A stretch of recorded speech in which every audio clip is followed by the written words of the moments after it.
Good morning, and welcome to this December 2024 open meeting of the Federal Energy Regulatory Commission.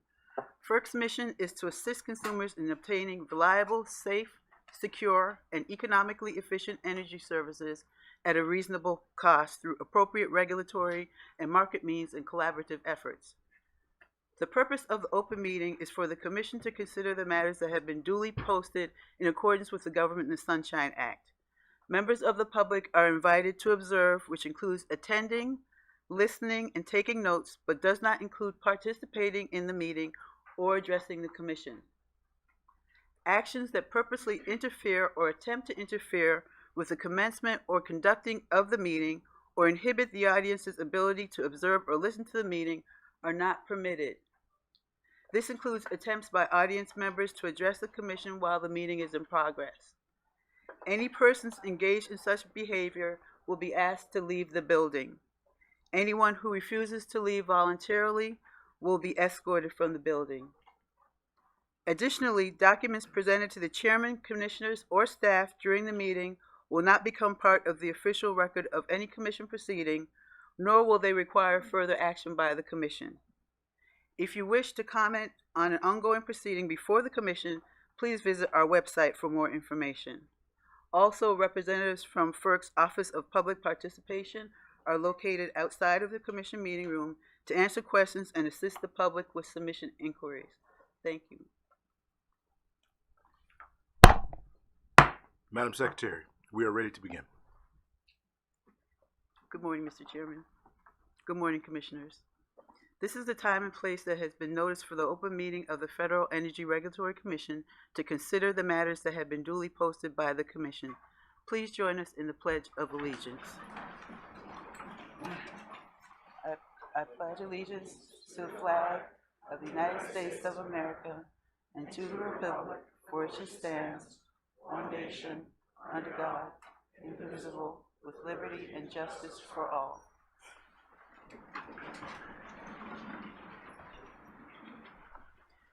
Commissioners, since the November 24th, 2024 open meeting, the Commission has issued 63 notational orders.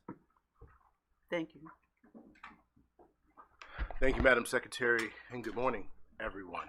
And happy holidays to everyone. I hope everybody had a great Thanksgiving holiday, and I hope that you're enjoying this holiday season. As a good friend told me just recently, you have 6 days.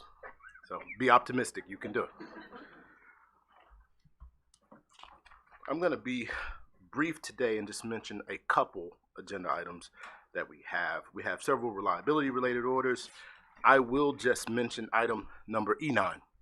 I'm happy to say that we are approving NERC's 2024 performance assessment, finding that over the last 5 years, NERC has continued to satisfy the statutory and regulatory requirements that FERC entrusted in it by certifying it as the ERO. I will also mention item number E15.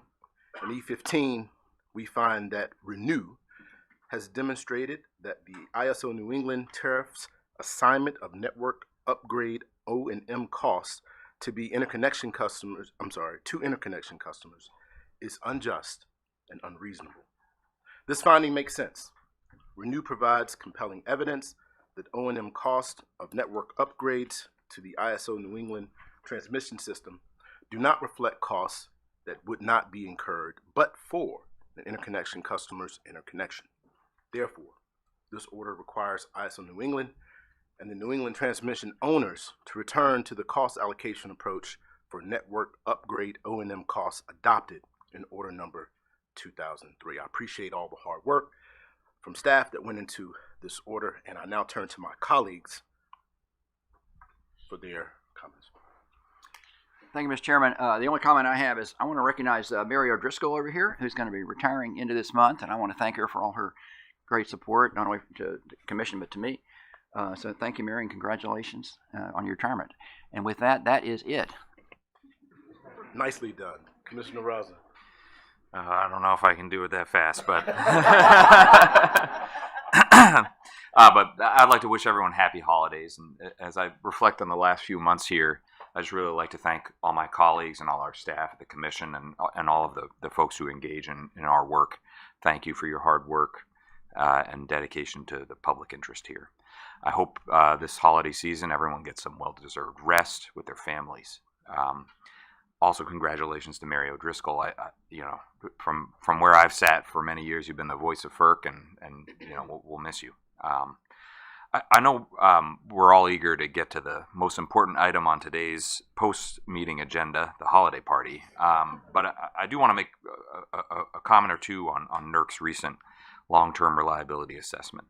So earlier this week, NERC posted a report, and they projected that half of the United States is at risk of power shortfall in the next decade. And this finding was made on peak demand under average summer-winter conditions. If you think about an extreme event, the situation is much worse. And so everyone in the room knows that this is not our first warning.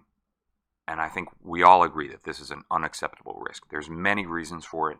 They've all been discussed. Generator retirements, surging demand, declining penetration of dispatchable generation, the inability to build new generation and new transmission on a cadence that meets the moment.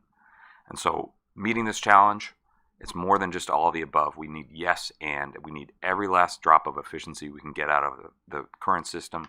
We need to keep a lot of the resources on the grid today, and we need to build to take advantage of the wealth of natural resources of all types that this country is so lucky to have. And we know that some of the solutions NERC thinks we need are not FERC's alone to shape. But when the solutions do fall in our jurisdiction, we need to make sure that our decisions send signals to invest in the right resources with the right attributes in the right places in the country where they're needed. And we have a responsibility to make sure that our processes in this commission are efficient, that they're explainable to normal people. And I just can't say that that's the case when you have a 5-year wait to plug a new power plant into the grid. So I want to recognize this commission has taken, under the Chairman Phillips' leadership, some really important steps in Order 2023 to reform the queues, Order 1920A to make sure we're building the right amount of transmission in the right places, and a host of other Federal Power Act, industry-led Section 205 filings to speed up queues and signals to invest in the right resources. And I look forward to continuing to work closely with NERC because we have a lot of work to do.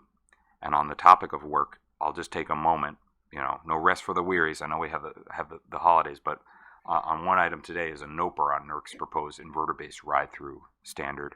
We're threading the needle here aimed at balancing the need to mitigate risk and make sure we have accurate information, make sure we get this decision right. So I look forward to seeing comments there.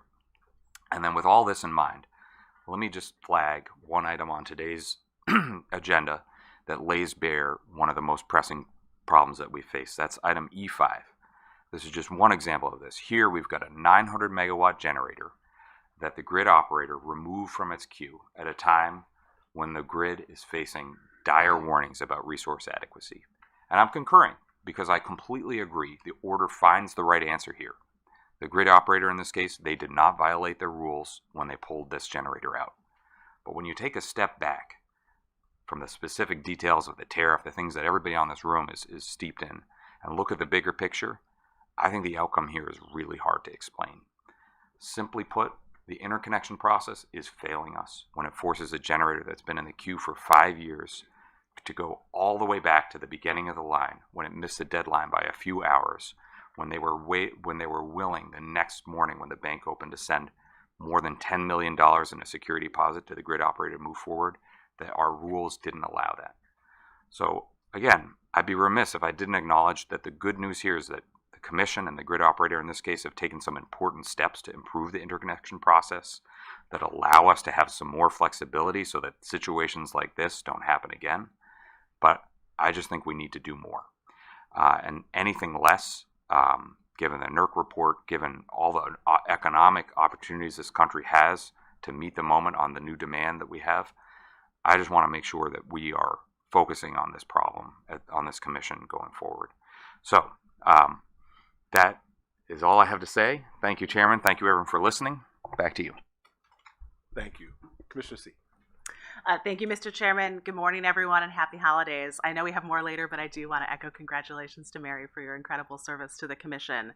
I will also be brief. There's a time at the end of the year to reflect on the work that's been done and to look ahead to the work to come.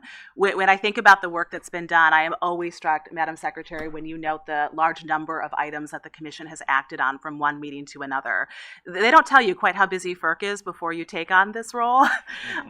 FERC is an incredibly busy agency that does a lot of incredibly important work, and I have been really grateful for the great staff and incredible teams we have here who analyze hundreds and hundreds of orders every year, and to be part of that group. And I think there's a lot to be said when the Commission is able to reach consensus. I think that speaks well for the multi-member body working well together, but I would hate for that to belie the huge amount of work that goes into analyzing the many filings from all of the interested parties, all of the different options and analysis, and all of the discussion and work that our teams all do to make sure that we're getting the best result that we can. So I want to say thank you for everyone for all of the hard work that they do and extend my gratitude to be part of the Commission.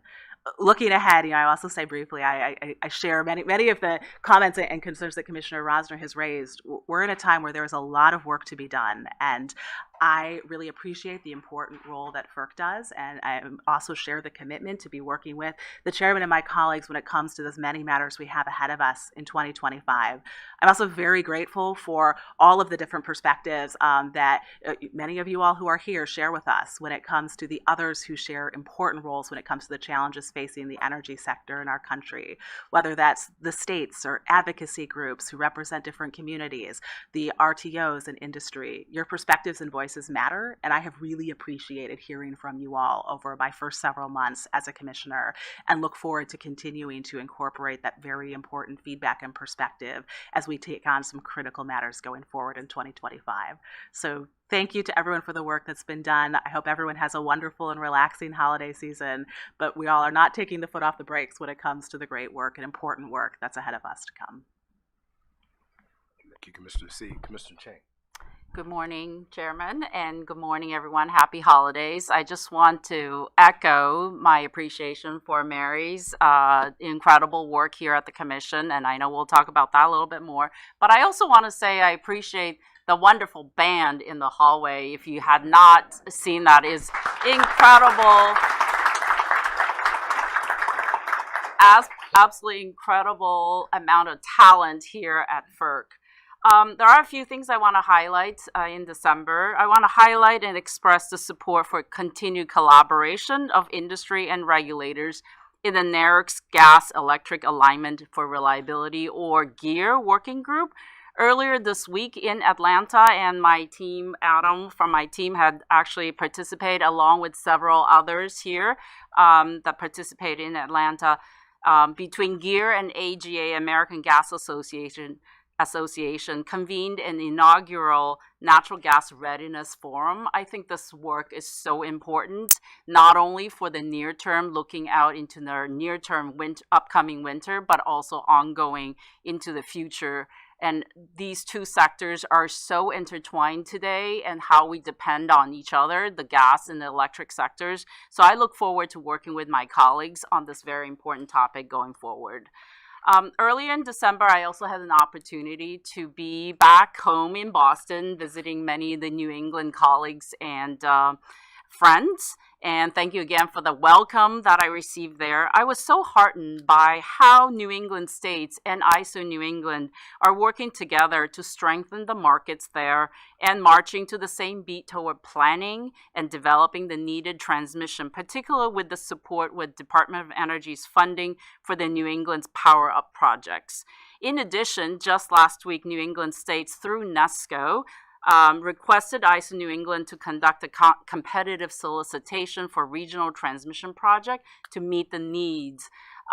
This is, in my mind, a very important step toward the success of longer-term transmission planning that the region has really spent many, many years working on with ISO New England. So I'm just so happy to hear about that and to learn more about those projects. I want to emphasize a couple of things. One thing, earlier this month, we had a case, really a settlement approved by Commission, resolving an investigation of a company about the replacement of certain transmission assets. I just want to say that this case highlights, and I've been informed by many state regulators, including my dear colleague here, that many transmission projects are built with little or no transparency and oversight. I've just been hearing this from many different regions. So I am interested in hearing from stakeholders and others ways that the Commission can ensure transmission investments are cost effective and have adequate oversight, including enhanced transparency requirements. I just want to emphasize that this is really important going forward. On today's agenda, I want to point out there's a case on Florida gas, which is an example of how renewable natural gas can play an important role in our nation's energy mix. I'm very intrigued with the increased interest in integrating various different biogas from organic waste that could help reduce this country's greenhouse gas emissions. So I'm very interested in working with my colleagues to better integrate this additional gas in a safe and efficient manner. I also want to highlight item E10, the notice of proposed rulemaking on NERC's reliability standards for inverter-based resources filed in response to order number 901. These standards have been in development for many years in response to reliability concerns related to inverter settings. The draft NOPR proposes to adopt NERC standards and kick off comment period. And I know there are many interested parties in on this topic, and developers and owners of IBRs may have a lot of stakes in these standards. So it'd be very important to see the full set of comments that will help us ensure that these standards protect the reliability of our system while they're reasonably and cost-effective to stakeholders. With that, I want to say happy holidays to everyone, and echoing my colleagues, hope that everybody gets some rest, and I look forward to working with you all in the future and with this commission in the future. Thank you. Thank you, Commissioner Chang. Thank you, Commissioners. Madam Secretary, we are ready to move to the consent agenda.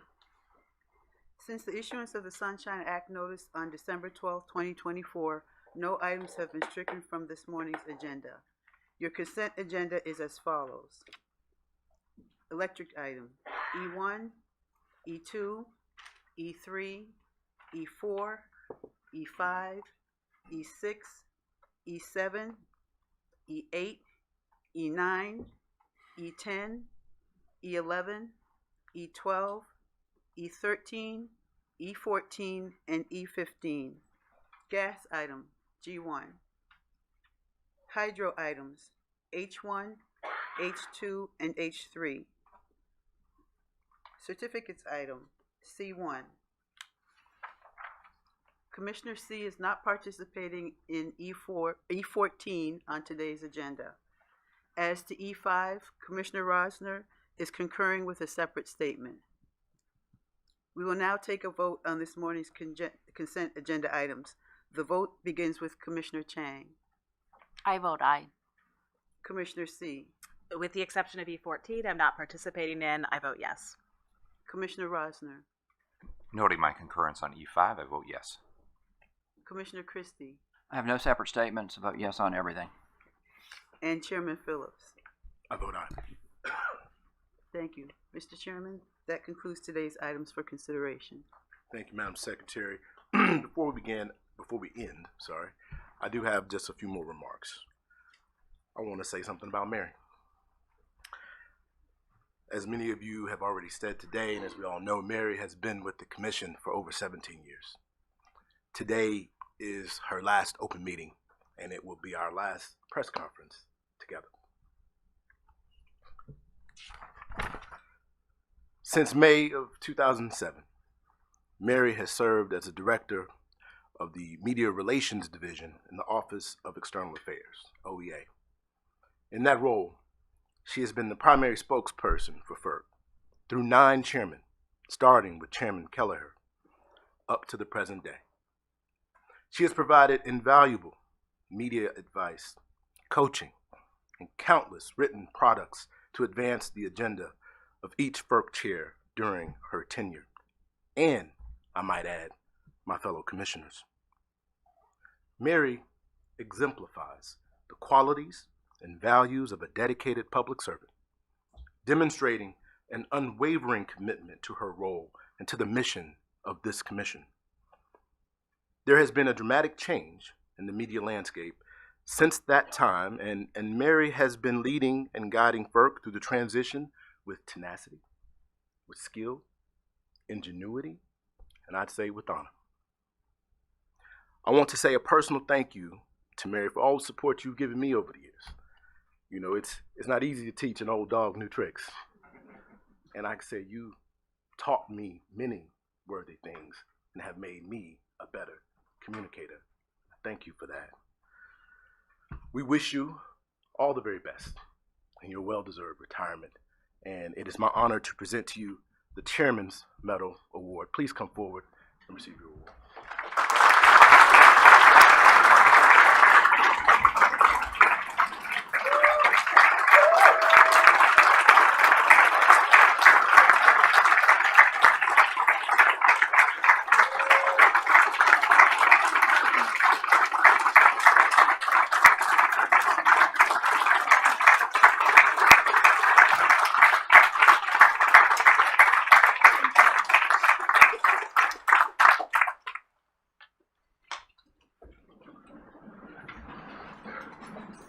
That I will turn to my colleagues, beginning with Commissioner Christie for any closing remarks.